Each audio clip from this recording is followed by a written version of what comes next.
Piper. We might have some questions in a minute. My good friend C. LeRoy Cavazos.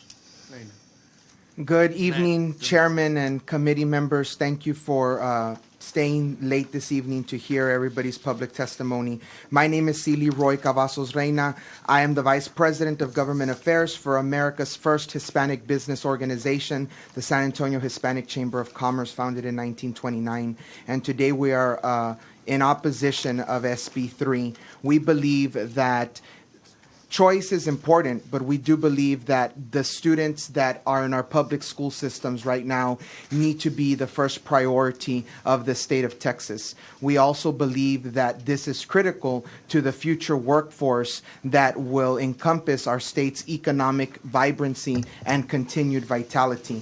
Right now, we are able to boast that if Texas were its own country, we would be the 10th largest economy in the world.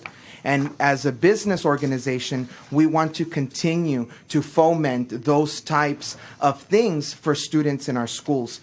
Public schools in San Antonio, we work with 5 of the most economically disadvantaged districts, putting on the largest STEM program in the city. And we see it on a daily basis in those schools. And we believe that so far, we also are home to a lot of great private schools, a lot of great charter schools. And if people desire choice, then people need to pay for that choice. And the state of Texas economic and social responsibilities are to continue to foster the children, the Texas children in our Texas public schools, because they are the majority and they are the ones that are going to take the jobs of the future workforce of this state and continue to impact this state in more ways than one. So thank you for allowing me to give this testimony. I also provided you a table in my testimony with economic impact per school district in each of your districts if 5% of students in those districts were to opt for vouchers, provided to you by our partners at the Center for Public Policy Priorities. Thank you very much to all of you for your excellent testimony. Just a question, quickly, you don't have to have a long response, Mr. Cavazos, Reina, LeRoy. Sure. What do we do? There's so much failure in the Hispanic community and the African American community. What solutions does the Hispanic Chamber of Commerce proposes to us tonight, this legislative session, that can try to get the at-risk students also to stay in school? What are the answers? I mean, I'd like to know so I can vote on them. Sure.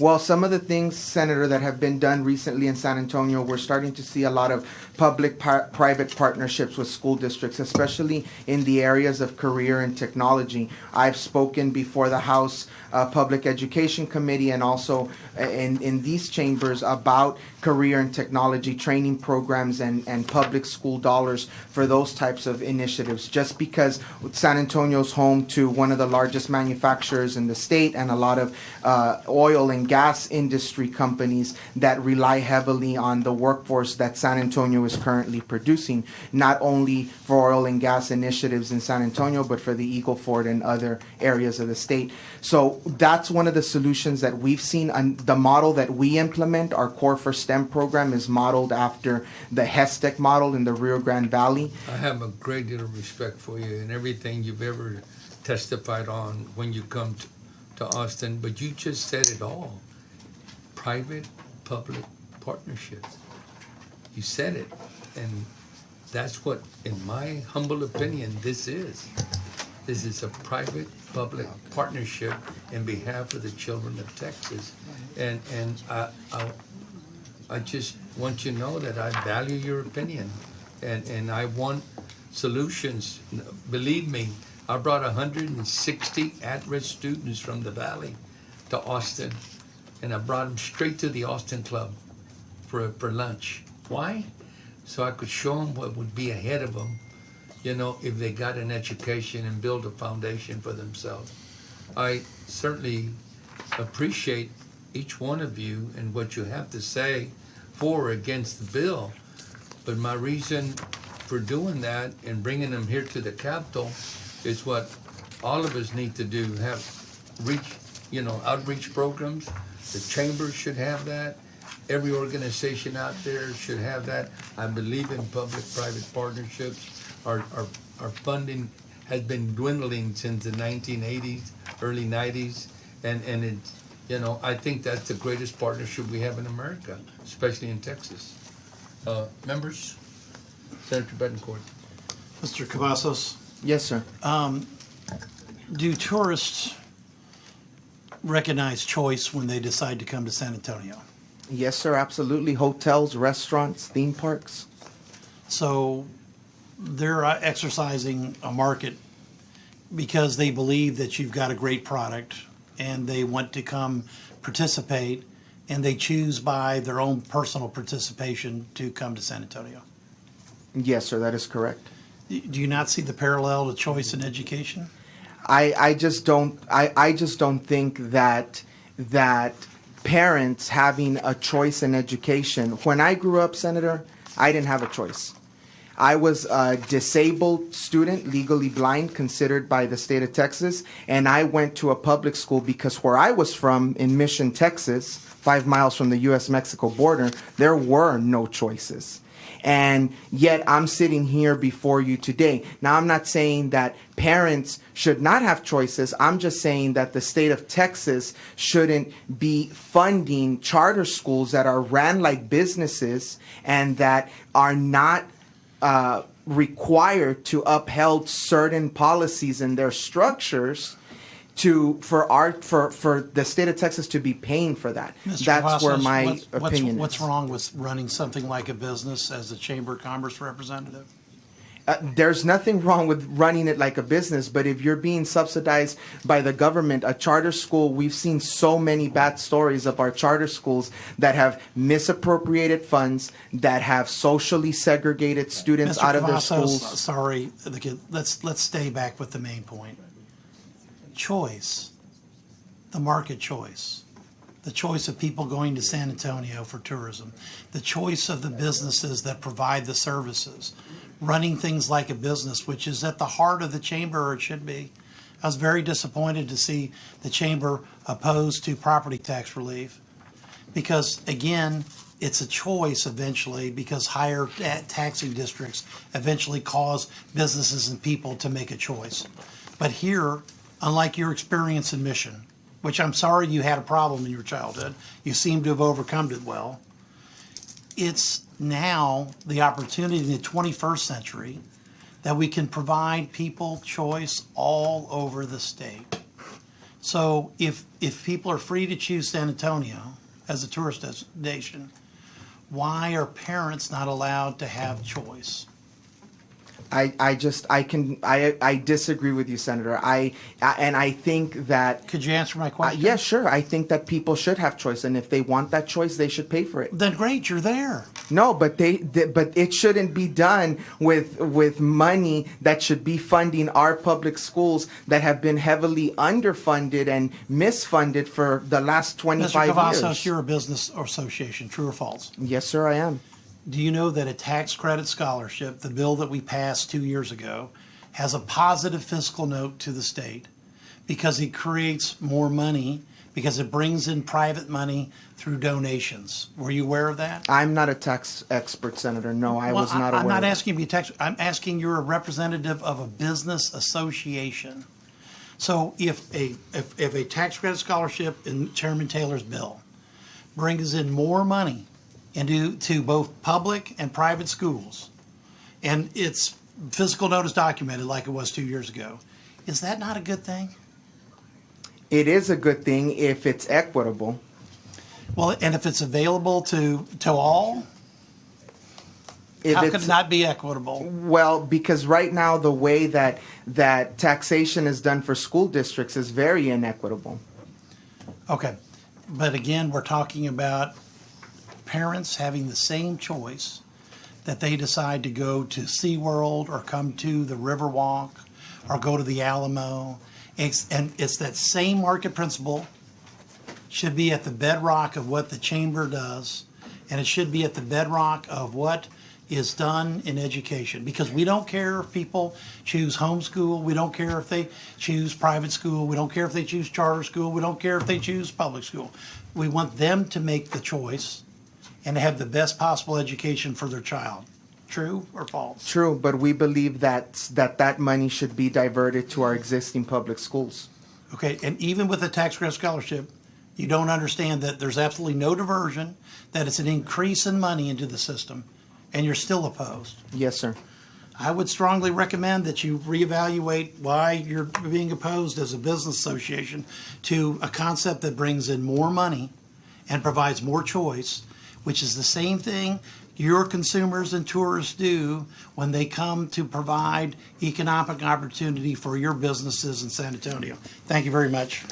Thank you, Senator Bencourt. Senator Huffine. Thank you, Mr. Chairman. The lady that told us the horror story there about what you experienced as a teacher, what school district was that and what school? Here, Austin, ISD. Oh, I didn't catch it all, I'm sorry. Yes, and I worked at Odom Elementary, off of William Cannon, close to South First. Okay, Odom Elementary. Thank you very much. Thank you, Mr. Chairman. Any other questions from Thank you. Senator Van Taylor? Thank you. Thank you, Mr. Chairman. So I noticed you put the Center for Public Policy Priorities chart in your testimony. Now, what's interesting is they took the opportunity to hand out this report to all the senators, but they didn't bother to testify to defend it, which is interesting. And I just are you familiar with this? Have you read it at all? Or you put it in here, so it's just maybe you had a chance to go over it and you understand what's in here and how it works. I do, Senator, with all due respect, I do understand the table, what they're trying to convey. Unfortunately, I cannot speak for CPPP and why they're not here today. Oh, no, I mean, well, for instance, this makes an assumption that 5% of all children would in Texas would take the vouchers. ESA, right? Correct. Yes, sir. And so, is there any state in America, and we've got 34 to choose from, that have had a 5% take-up rate in year one? Is there? Not to my knowledge, sir. Yeah. So there's none, right? So they kind of just pull that number out of somewhere. I mean, I wouldn't. It's an assumption. I'm not asking you to defend it, but you put it in here. No, I'll defend it. I mean, I put it in here because I believe in the strong work and research that CPPP does. It's an assumption, just like earlier we heard from the LBB and all of their assumptions and TEA's assumptions. Yeah, but they didn't assume 5% in year one. So where are you getting? I mean, I'm not asking you to, but is there intellectually, can you give me any way at all that this is even beginning to be close to right?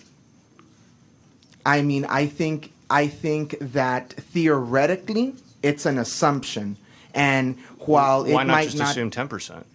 well, Why stop at 5? Because obviously I think 10% would be too much of a whoa number. I think 5% is a conservative number. Do I personally believe it'll be reached in the first year? Go back to what you said earlier. You said you weren't aware of any state in the country, and nor am I. I don't think anybody, I don't think there is one, that had a 5% take-up rate in the first year, right? So if it doesn't exist, it's never happened, it can't, I mean, like, why would it happen here? Well, and I think that this table with the 5% factor in there and the numbers that it shows, it's merely an example of what the economic impact to public schools would be if no, it says right here, estimated funding lost in 1 year. Right? Well, that would be a scenario. I mean, it's a scenario. It's an assumption. Why not say 10%? I wouldn't say 10%. I think 10% would be way too much. Do you think they should have the numbers based on something like another state or reality maybe?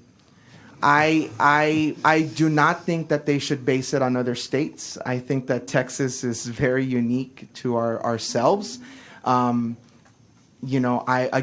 not going to speak for.